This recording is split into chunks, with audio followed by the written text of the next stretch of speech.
আল্লাহর নবী উলুল আজমি মিনার রাসূল মসজিদ ঝাড়ু দেয়, আর আমরা মসজিদ পরিষ্কার করতে চাই না। আছে না নাই? বালু দেখলেই মুয়াজ্জিনরে গালি, কথা কন।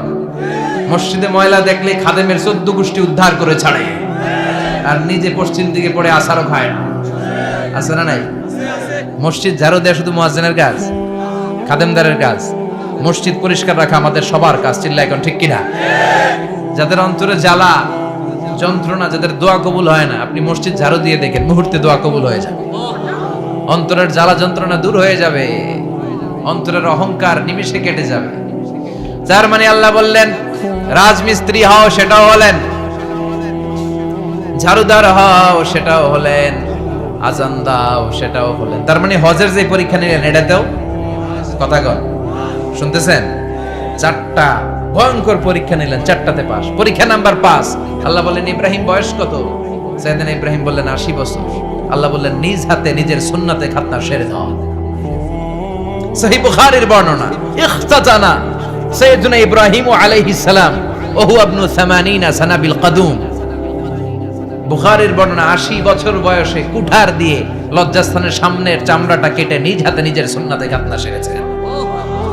এমনি এমনি আল্লাহর প্রিয় হন নাই, এমনি এমনি গোটা বিশ্বের মানুষদের লিডার হন নাই। পরীক্ষার পর পরীক্ষা দিয়ে তিনি আল্লাহর সম্মানের চেয়ারে আসীন হয়েছেন। চিল্লায় বলেন ঠিক কিনা? এজন্য আল্লাহ বললেন ওয়াইয বিতালা ইব্রাহিম রাব্বুহু বিকালিমাতিন ফাআতাম্মাহুন্না ক্বালা ইন্নী জাঈলুকা লিন-নাসি ইমামা। ও নবী, স্মরণ করুন সেই সময়ের কথা যখন আমি আমার খলিল ইব্রাহিমকে অনেকগুলো পরীক্ষা নিয়েছিলাম, আর প্রতিটি পরীক্ষায় আমার খলিল সফলতার সাথে উত্তীর্ণ হয়েছিল। ফলাফল স্বরূপ আমি ইব্রাহিমকে জানিয়ে দিলাম, যাও ইব্রাহিম, গোটা বিশ্বের মানুষের জন্য তোমার নেতা বানাইয়া দিলাম। তিনি আমাদের নেতা, leader of the all human being on earth.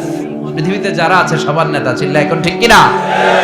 এত বরকতের মানুষ, এত বরকতের ফ্যামিলি, ওনার ফ্যামিলি যেখানে তাকিয়েছে ওইখানে বরকত, যেখানে পা লেগেছে ওইটা বরকত। যেই মাটিতে হাত দিয়েছে মাটিটারে সোনা বানিয়ে দিয়েছে কে? সাইয়েদনা ইব্রাহিমের পা লেগেছিল একটা পাথরে, ওই পাথরটারে মুসল্লা বানিয়ে দিল কে?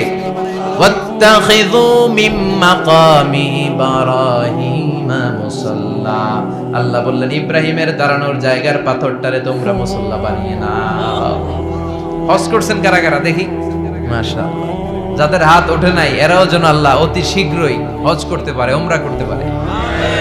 আরে কি বরকতের জায়গা! আল্লাহ বারবার নসিব করো তুমি। কি বরকতের জায়গা! প্রতিদিন 120টা রহমত নাজিল হয় এই কাবা ঘরকে কেন্দ্র করে। 60 লিত তাইফিন, 60টা রহমত যারা খালি তাওয়াফ করে। এই তাওয়াফের ইবাদতটা ওই জায়গা ছাড়া পৃথিবীর কোথাও করা যায়? কথা বলেন। এজন্য 60টা রহমত যারা তাইফিন তাওয়াফ করে, আর 40 লিল মুসাল্লিন, আর 40টা রহমত যারা কাবা ঘরে নামাজ পড়ে। 40 আর 60 100, বাকি রইল কয়টা? ওয়াল 20 লিন নাযিরিনা ইলাল কাবা। বাকি 20টা যারা তাওয়াফও করে না, সালাতও পড়ে না, খালি কাবা ঘরের দিকে তাকায় থাকে। কাবা ঘরের দিকে ফেল করে তাকায় থাকলো, আমলনামায় 20টা রহমত নাজিল করে কে? এত বরকতের ফ্যামিলি। সাইয়েদনা ইব্রাহিম সন্তান হলো ইসমাইল, স্ত্রীর নাম হাজার। 3 জনের ফ্যামিলি। চিল্লায় বলেন কয়জন? এই 3 জনের ফ্যামিলির এত বরকত, যেই জায়গায় হাত লেগেছে জায়গাটারে বরকতময় করেছে কে? যেখানে পা লেগেছে বরকত দিয়ে ভরে দিয়েছে কে? সাইয়েদনা ইব্রাহিম রাজমিস্ত্রিগিরি যখন করতেছিলেন, বানাতে বানাতে আর নাগাল পায় না। আল্লাহ বলে এই পাথরটার উপরে দাঁড়াও। উনি দাঁড়ালেন। এবার যতটুকু উপরে ওঠা লাগে পাথরটা অটোমেটিক্যালি উপরে উঠে যায়, যতটুকু নামা লাগে অটোমেটিক্যালি নিচে নেমে যায়। পৃথিবীর কোন পাথরে আপনি ইচ্ছা মতো লাথি মারলে ওখানে পায়ের দাগ পড়বে? সাইয়েদনা ইব্রাহিম ওখানে দাঁড়ানোর সাথে সাথে উনার ফুটপ্রিন্ট পাথরের মধ্যে লেগে যায়। কাবা ঘরের পাশে গোটা বিশ্বের মানুষের কাছে চিরম্লান করার জন্য, চিরস্মরণীয় করে রাখার জন্য কাবা ঘরের পাশে আল্লাহ এই পাথরটার স্থান দিয়েছেন। মাকাম ইব্রাহিম। বিশ্বনবী তাওয়াফ করার পরেই ওই জায়গায় 2 রাকাত নামাজ পড়তেন। আপনারাও যারা হজ উমরা করবেন, তাওয়াফ করার পরেই মাকাম ইব্রাহিমে 2 রাকাত সালাত পড়ার সুন্নাত। তার মানে পা লাগছে, ওইটা হয়ে গেছে আমগো মুসাল্লা। সাইয়েদনা ইব্রাহিমের পা যেখানে লাগছে ওটা আমাদের কি? সুবহানাল্লাহ কইবেন না? আর ওনার ছেলের পা যে জায়গায় লাগছে ওটা হয়ে গেছে জমজমের কুয়া। ছোট্ট বাচ্চা ইসমাইলকে রেখে দিয়ে আমরা যারা বলি বিবি হাজেরা, আসলে হাদিসের ভাষায় হাজার, তিনি সাফা পাহাড় থেকে মারওয়া পাহাড়ে দিলেন দৌড়। কোথায় পানি? পানি নাই। মরুভূমির বালির মধ্যে সূর্যের তাপ যখন পড়ে যায়, মরিচিকার মতো ঝলসানির একটা দৃশ্য ভেসে ওঠে, মনে হয় সাগরের পানি আসলে পানি নাকি। তিনি সাফায় যায়, যে দেখে পানি নাই। মারওয়াতে যায়, যে দেখে পানি নাই। পানির সন্ধানে হাজার আলাইহিস সালাম 7 বার 2 পাহাড়ের মাঝখানে দৌড়াদৌড়ি করলেন। ওই পাহাড়ের মাঝখানে এই মহিলার পায়ের ছাপ লেগে গেল। এই দৌড়াদৌড়িটা আরশের উপর থেকে আল্লাহ এত সুন্দর উপভোগ করেছেন। আল্লাহর কাছে এই মহিলার দৌড়াদৌড়িটা এত ভালো লেগেছে, কিয়ামত পর্যন্ত সব হাজীদের জন্য এই জায়গায় দৌড়াদৌড়িটা আল্লাহ ওয়াজিব করে দিয়েছে। এই জায়গায় দৌড়াদৌড়ি না করলে হজ হবে না, উমরা হবে না। এই দৌড়াদৌড়িটা, মহিলাটার স্যাক্রিফাইস, হৃদয়ের আবেগ আর ভালোবাসাটা আল্লাহর কাছে এত পছন্দনীয় হয়েছে, কিয়ামত পর্যন্ত আল্লাহ চান সবাই দৌড়াবে, আমি উপর থেকে দেখব। ওয়াজিব করে দিলেন। যার পা যেই জায়গায় লাগছে খালি বরকত। হঠাৎ কলকল কলকল আওয়াজ শুনতে পেলেন। সাফা মারওয়া থেকে দৌড়ে আসলেন কাবার কাছে। এসে দেখলেন ফেলে রাখা দুধের বাচ্চা ইসমাইলের পায়ের ধাক্কায় জমিন থেকে পানি বের হতে শুরু করেছে। কলকল কলকল আওয়াজ। ওনারা আরবি ভাষা জানতেন না। সাইয়েদনা ইব্রাহিম, ইসমাইল, হাজার এরা সুরিয়ানি ভাষার মানুষ ছিলেন।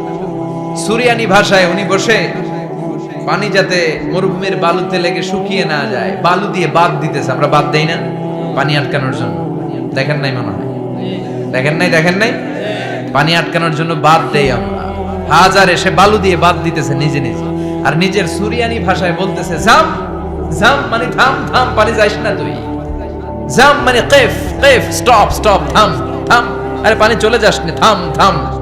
ওনার মুখ নিঃসৃত এই জাম জাম শব্দ দুইটা আল্লাহ এত পছন্দ হয়েছে, কিয়ামত পর্যন্ত আল্লাহ এই কুয়ার নাম জামজামের কুয়া করে দিয়েছে।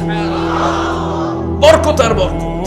ছেলেকে মিনার প্রান্তরে রেখে জবাইয়ের দৃশ্যটা আল্লাহর ভালো লেগেছে। কিয়ামত পর্যন্ত ঈদুল আজহাতে সবাই আমরা প্রাণী শুইয়ে এরকম জবাই করব, এটা আল্লাহ ওয়াজিব করে দিয়েছে। যার মানে এমন ফ্যামিলি খালি বরকত আর বরকত। আর আল্লাহ বললেন এই ফ্যামিলিতে আমি কিতাবও দিয়েছি, নবুয়তও দিয়েছি। ওয়াজআলনা ফি যুররিয়াতিহি নুবুওয়াতা ওয়াল কিতাব। সাইয়েদনা ইব্রাহিমের ফ্যামিলির ভেতরে আমি নবুয়ত দিয়েছি, কিতাব দিয়েছি। এই পৃথিবীতে যত নবীর নাম আপনি বলবেন সবগুলো সাইয়েদনা ইব্রাহিমের নাতিপুতি। লক্ষাধিক নবী পৃথিবীতে, 5-7 জন ছাড়া। কজন ছাড়া? উপরের 5-7 জন ছাড়া যত নবী আপনি নাম বলতে পারবেন, যাদের নাম জানি কিংবা জানি না, সব সাইয়েদনা ইব্রাহিমের বংশধর, ওনার নাতিপুতি। ওনার আল্লাহ 86 বছর বয়সে দিলেন সাইয়েদনা ইসমাইল আলাইহিস সালামকে। ওনার বয়স যখন 100 তখন দিলেন সাইয়েদনা ইসহাক আলাইহিস সালামকে। তাহলে ওনার প্রথম ছেলের নাম? দ্বিতীয় ছেলে? আওয়াজ করে বলেন, প্রথমটা? দ্বিতীয়টা? ইসহাক। দুর্ভাগ্যজনক হলেও সত্য, ইসমাইলের চেনে কোনো নবী আল্লাহ দেন নাই, কোনো নবী নাই। সব নবী এই চেনে। হাজার হাজার লক্ষাধিক নবী খালি ইসহাকের বংশে নাই। এই বংশে কোনো নবী নাই। আর এই বংশের নবীরা প্রজন্মের পর প্রজন্ম একে অপরকে বলে যায়, সব শেষে কিন্তু একজন নবী আসবে, এটা হবে শ্রেষ্ঠ নবী, বিশ্ব নবী। ঠিক কি না? একের পর এক নবুয়ত আল্লাহ এই চেনে দিলেন। ইসহাকের চেইনে, সাইয়েদনা ইসমাইলের চেইনে কোনো নবী নাই। এত নবী এখানে এসেছে, এরা ভেবেই নিয়েছে ওই যে শেষ নবী, যেটা শ্রেষ্ঠ নবী, এটাও এখানেই আসবে।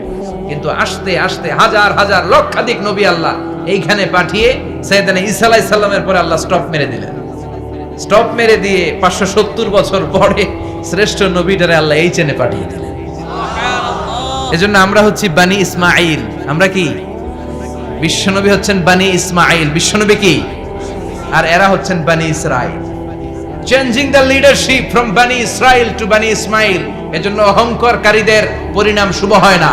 এরা নবী পেতে পেতে এই প্রজন্ম অহংকারী হয়ে উঠেছিল, আর গালি দিচ্ছিল এই চেইনটা আটকুরা চেইন, নবী আসার দিক থেকে এই চেইনে কোনো নবী নাই, সব নবী এই চেইনে আমরা পাই, আর শ্রেষ্ঠ যে নবীটা আসবে সেটাও এই চেইনে আসবে। আল্লাহ কয় না, আমি খেলা উল্টায় দিব, সব নবী এখানে পাঠালেও শেষ নবী আমি এখানে পাঠাবো না। শেষ নবী আল্লাহ তাআলা সাইয়েদনা ইসমাইলের চেইনে পাঠিয়ে দিয়েছেন। চিৎকার করে পড়েন আল্লাহু আকবার। পৃথিবীর সর্বশ্রেষ্ঠ 3টা ধর্ম, ইহুদিবাদ, খ্রিস্টবাদ আর ইসলাম, এই 3 ধর্মের উৎপত্তি হচ্ছে সাইয়েদনা ইব্রাহিম থেকে। এজন্য এই 3টা ধর্মকে একসাথে বলে অ্যাব্রাহামেটিক ফেইথ। কম্পারেটিভ রিলিজিয়ান, তুলনামূলক ধর্মতত্ত্ব নিয়ে যাদের পড়াশোনা আছে তারা জানবেন এই তিনটা ধর্মই আল্লাহর দেয়া, কিন্তু ইহুদিবাদ আর খ্রিস্টবাদ আল্লাহর দেয়া শরীয়তের উপর চলতে পারে নাই, শুধু চলতে পেরেছে ইসলাম। চিল্লা এখন ঠিক কিনা? এই জন্য প্রতি নামাজে আমরা বলি গায়রিল মাগদুবি আলাইহিম ওয়ালাদ-দাল্লিন। ও আল্লাহ, যারা মাগদুব মানে ইহুদিরা, তাদের পথে আমরা হাঁটতে চাই না। আবার যারা দল্লিন পথভ্রষ্ট খ্রিস্টানদের পথেও আমরা হাঁটতে চাই না, আমরা হাঁটতে চাই ইসলামের পথে, ঠিক কিনা? আমরা যদি হাঁটতে যেয়ে পথ ভুলে যাই, পথ দেখিয়ে দেয় কে? আমি যদি কোনোদিন পথ ভুলে যাই, হাতছানি দিয়ে কাছে নিও, মমতার বন্ধনে আমায় বেঁধে